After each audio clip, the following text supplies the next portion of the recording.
အဲ့ဒီလိုနဲ့အဲ့ဒီရှင်ကုမာရကတ္တပကိုရင်ကလေးတဖြည်းဖြည်းနဲ့ကြီးလာတော့ယဟန်ပြုမေကတော့သားကိုတွေ့တယ်လဲမတွေ့တယ်လဲနဲ့ဒီလိုပဲနဲ့အဝေးကနေလွမ်းပြီးတော့နေရတာပေါ့ဟုတ်လားအဲ့ဒါနဲ့ယဟန်သစ်ကလေးဖြစ်တဲ့ရှင်ကုမာရကတ္တပတရားနှလုံးကျင့်သုံးမိမလို့တရားသူမရမရတော့မြတ်စွာဘုရားကြီးကနေကမ္မထံဘာဝနာတွေတောင်းပြီးတော့အန္တဝံတောအုပ်ထဲကိုစပိတ်တလုံးသင်္ကန်းသုံးတယ်နဲ့ထွက်သွားတာတရားကျင့်မယ်အဲ့ဒီတဲ့င်းကိုမေတော်ဘိက္ခုနီမကြီးကကြားလာငါသားတောထွက်သွားပြီတဲ့ငါသားကိုဒီနေ့ကစပြီးငါမတွေ့ရတော့ဘူးအဲ့ဒီလိုနဲ့နေတာအဲ့ဒါတောထဲရောက်တော့ဘလောက်ကြာတော့ဆိုရင်12နှစ်လောက်ကြာတယ်အဲ့ဒီတော့မှသူတရားဓုရတယ်တရားဓုရပုံလေးကလည်းစိတ်ဝင်စားစရာကောင်းတယ်အနာဂံမြမကြီးအရင်ဘဝတုန်းကသူနဲ့တငယ်ချင်းတော်ဆက်ခဲ့တာကတ္တပမြတ်စွာဘုရားလက်ထက်တုန်းကယဟန်တော်9ပါးတောင်ထိပ်ကိုတက်ပြီးတော့တရားအထုတ်တာဒီလူတွေကြားဘူးပါတယ်နော်ကျိုးလေကားနဲ့တက်ပြီးတော့လှေကားကိုဖြုတ်ချတာတရားဓုရရင်ရမရရင်အသေးအဲ့ဒါလောက်တရားကိုမျက်နှိုးတာအဲ့ဒါတပါးကယဟန္တာဖြစ်တယ်လေယဟန္တာဖြစ်တော့ငါရှင်တို့ကိုငါဆုံးခံကြွေးမယ်ဟေးအစာတုန်းကအဲ့ဒီဂတိကဝတ်မပါဘူးတို့လက်မခံနိုင်ဘူးသင်ချမ်းသာရကြွလက်မခံဘူးဗျအဲ့ဒါနဲ့တပါးကြွသွားရောနောက်တပါးကအနာဂံဖြစ်တယ်ဇံပင်ញင်မှာရတယ်သင်တို့ကိုငါဆုံးခံကြွေးပေးရစီလက်မခံဘူးအဲ့ဒီအနာဂံမထေကသုတိစိတ်ကြတော့ဗြဟ္မပြည်မှာဗြဟ္မာသွားဖြစ်တယ်ကျန်တဲ့၅ပါးဘာတရားဓုမှမရဘဲနဲ့အဲ့ဒီတောင်ပေါ်မှာတင်အစာရည်စာပြတ်ပြီးတော့ပြန်တော်မူတယ်ပေါ့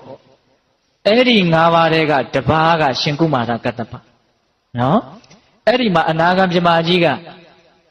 ငါတငယ်ချင်းတွေဘယ်ရောက်နေတော့ဩအန္တဝံတောထဲမှာရှင်ကုမာရကတ္တပတရားနှလုံးကျင့်သုံးနေပါလားတရားဓုရအောင်ငါအကူအညီပေးမယ်ဆိုပြီးတော့သူကဆင်းလာတာရှင်းလာပြီးတော့ပြဿနာ15ချက်မေးတာအဲ့ဒီပြဿနာ15ချက်ကိုရှင်ကုမာရကတ္တပမဖြေနိုင်ဘူးအင်မတန်ဉာဏ်ကောင်းတဲ့ပုဂ္ဂိုလ်ပါရှင်ကုမာရကတ္တပဒါပေမဲ့မဖြေနိုင်ဘူးအဲ့ဒီမေခွန်း15ချက်ကိုလက်ဆောင်အနေယူပြီးတော့မြတ်စွာဘုရားကိုသွားပြီးတော့မေးတော့မြတ်စွာဘုရားကအဲ့ဒီ15ချက်ကိုဖြေတယ်အဲ့ဒီအမေးအဖြေကိုဦးဇင်းတို့ဝံမိကသုတ်တံဆိုပြီးတော့သာသနာတော်မှာသံဃာယနာတင်ထားတယ်ဓမ္မပဟုတုတ္တကျွယ်ဝတဲ့ပုဂ္ဂိုလ်တွေကြားဘူးကြလိမ့်မယ်ဝံမိကသုတ်တံတဲ့ကြားဘူးလားမကြားဘူးဝံမိကဆိုတာဗမာလိုတောင်ပူကြီးလို့အဓိပ္ပာယ်ရတယ်နည်းနည်းလေးကြောညာဝင်လိုက်ဦးမယ်အဲ့လိုဆိုရင်ဟင်ဒကမာကြီးတွေအစအဆုံးပြောရင်တော့ဝံမိကသုတ်တံကိုဟောတယ်လို့ဖြစ်သွားမှာနော်မေးတယ်တဲ့ဓမ္မကြီးကယဟန်တောင်ပူကြီးတစ်လုံးရှိတယ်အဲ့ဒီတောင်ပူကြီးကနေ့မှမီးတဟုံဟုံတောက်နေညဆိုရင်တော့မိခိုးတူဦးတွေထွက်လို့အဲ့ဒီတောင်ပူကြီးကိုဉာဏ်ပညာသိကြီးတဲ့ဒိဋ္ဌပါမောက္ခဆရာကြီးကပေါက်ပြားကင်ပြီးတော့သူ့ရဲ့တပည့်ကိုငါတပည့်မင်းဒီတောင်ပူကြီးကိုတူးစမ်းလို့ခိုင်းနေတဲ့အဲ့ဒီလိုခိုင်းတဲ့အခါကျတော့အဲ့ဒီတောင်ပူတွေကဘာတွေတွေ့တယ်အများကြီးတွေ့နော်ဒါကြောညာဝင်တာနော်ဒကမာကြီးတွေအေးအဲ့ဒါတွေတွေ့တော့နောက်ဆုံးအဲ့ဒီတောင်ပူတွေကနဂါးကိုတွေ့တယ်ပြဿနာ15ချက်အဲ့ဒီနဂါးကိုတော့မင်းဘာမှသွားမလုံးနဲ့ရေစစ်တွေတွေ့တယ်ဖားတွေတွေ့တယ်လိတ်တွေတွေ့တယ်ဆင်းဒီတုံးတွေတွေ့တယ်ဟုတ်လားအဲ့ဒါဘာတွေလဲလို့ရှင်ကုမာရကတ္တပမသိမြတ်စွာဘုရားကိုသွားမေးတော့မှမြတ်စွာဘုရားကဖြေတာတောင်ပူကြီးဆိုတာဒီခန္ဓာကိုယ်ကြီးတဲ့တောင်ပူကြီးမှာအပေါက်တွေအများကြီးရှိတယ်ဒီခန္ဓာကိုယ်ကြီးမှာလည်းပဲအပေါက်တွေအများကြီးရှိ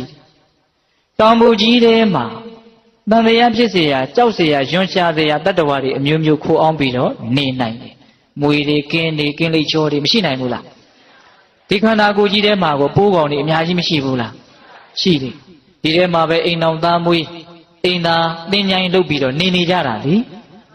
မမြင်နိုင်ကြလို့သာမမောနိုင်ကြတာကိုဟုတ်လား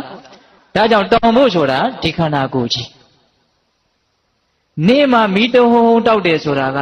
ကာယကံမှုဝစီကံမှုတွေနဲ့ပြောဆိုလှုပ်ကိုင်းပြီးတော့တခါတဲ့ဇောတွေကပ်ပြီးတော့ပြောဆိုလှုပ်ကိုင်းနေကြတာကံနေသဘောပေါက်တယ်နော်အဲ့ဒါနေမှာဘာလုပ်နေတယ်မိတောက်နေတာနောင်မှာဘဝတစ်တဖန်ဖြစ်ကြောင်းအလုပ်တွေလုပ်နေတာမိတောက်တာပြီးရင်အဲ့ဒါ အိုခြင်းတည်းဟူသောမီးတွေတောက်လိုက်မယ်နာခြင်းသေခြင်းတည်းဟူသောမီးတွေတောက်လိုက်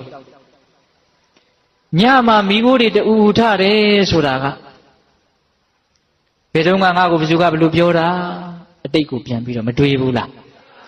အဲ့ဒါငါသူ့ကိုဘလို့ပြန်ပြောမှဖြစ်မယ်အနာဂတ်ကိုလှမ်းကြိုမတွေးဘူးလား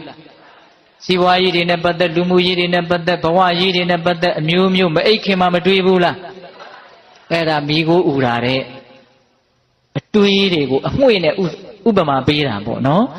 ခန္ဓာဒီဟူသောတောင်ပူကြီးတွေကနေပြီးတော့မိခိုးတွေထွက်နေတာအိယာနိုးတော့လည်းပဲတောက်လျှောက်မထနိုင်သေးဘူးဘာလို့ရမှာပါလဲတန်းပြီးတော့တွေးတာပဲဟင်တခါကြီးဒီမိုင်မြအေးပညာရှိယောက်ျားဆိုတဲ့ဆရာကြီးကတော့မြတ်စွာဘုရားကိုပြောတာတဲ့ပေါက်ပြားဆိုတာကပညာကိုပြောတာတဲ့ဟုတ်လားအေးအဲ့ဒီမှာဉာဏ်ရှိတဲ့လူလင်ကလေးတူးခိုင်းတဲ့တပည့်ဆိုတာကတော့ချမ်းသာခြင်းကြတဲ့တာဝကတွေပေါ့တရားနှလုံးကျင့်သုံးကြတဲ့ပုဂ္ဂိုလ်တွေပေါ့နော်အေးအဲ့ဒါလို့ဝမ္မိကသုတ်တံဖြစ်ပေါ်ခြင်းအကြောင်းသည်တင်ရှင်ကုမာရကတ္တပကိုအကြောင်းပြုပြီးတော့ဖြစ်တယ်အဲ့ဒီရှင်ကုမာရကတ္တပဟာဒီဝမ္မိကသုတ်တံဒေသနာတော်မှာလာတဲ့နီးအတိုင်းကြင့်ကြံကြိုးကုတ်တော့12နှစ်မြောက်တဲ့နေ့မှာ12နှစ်မြောက်တဲ့အချိန်မှာပေါ့နော်သူဟာအတဘောကုန်ခန်းလို့ယဟန္တာဖြစ်တယ်ယဟန္တာဖြစ်ပြီဆိုတော့ယဟန်ကိစ္စပြီးပြီဆိုတော့သူเจ้าတော်ကိုပြန်ပြီးတော့ကြွလာအဲ့ဒီလိုနဲ့ရာဇဂိုမြို့ထဲမှာတနေ့တော့သားအမိ2ယောက်ဆွမ်းခံရင်းနဲ့တွေ့ကြတာဟုတ်လားငါသားလေးနဲ့တူလိုက်တာနောက်ကကြည့်ဟုတ်ပါတယ်ဒါငါသားလေးပါရှေ့ကနေသွားကြည့်သေချာတယ်ဆိုအပြေးလိုက်မေကြီးကမျက်ရည်တွေစိုးအဲ့ဒါနဲ့သားဖြစ်တဲ့သူကလည်းပဲဩမေတော်ကြီးလိုက်လာတယ်ဆိုတော့ရက်နေသားရဲ့ခြေပမိုးကိုကုန်းပြီးတော့ဝှက်ချနှစ်ဖူးနဲ့တိုက်ပြီးတော့ဝှက်ချပါဇက်ကလည်းတွတ်နဲ့ငါသားကိုခုမှတွေ့ရတယ်